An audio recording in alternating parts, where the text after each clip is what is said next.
Mumbai municipal കോർപ്പറേഷനിൽ ബിജെപിയുടെ ആദ്യ വനിതാ മേയറാകാൻ റിതു താവ്ഡെ. കട്കോപ്പാറിൽ നിന്നുള്ള കൗൺസിലറായ റിതു താവ്ഡെ മേയർ സ്ഥാനാർത്ഥിയായി നാമനിർദ്ദേശ പത്രിക നൽകി. ശിവസേന ഷിൻഡെ വിഭാഗം സഞ്ജയ് ശങ്കർ ഖാഡിയാണ് ഡെപ്യൂട്ടി മേയർ സ്ഥാനാർത്ഥി.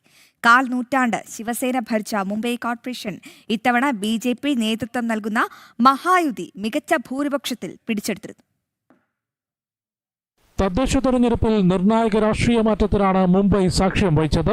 കഴിഞ്ഞ 25 വർഷം ശിവസേന അടക്കി ഭരിച്ചിരുന്ന മുംബൈ കോർപ്പറേഷനിൽ ആദ്യമായി ബിജെപി വനിതാ മേയർ സ്ഥാനമേൽക്കും. ഗഡ്കോപ്പാറിൽ നിന്നുള്ള BJP councillor Ritu Tawde mayor സ്ഥാനാർത്ഥിയായി നാമനിർദ്ദേശ പത്രിക നൽകി.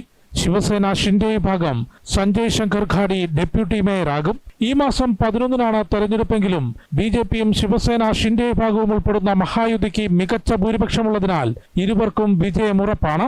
227 അംഗ മുംബൈ കോർപ്പറേഷൻ തെരഞ്ഞെടുപ്പിൽ 89 സീറ്റുകൾ പിടിച്ച് ബിജെപി ഏറ്റവും വലിയ ഒറ്റകക്ഷിയായിരുന്നു.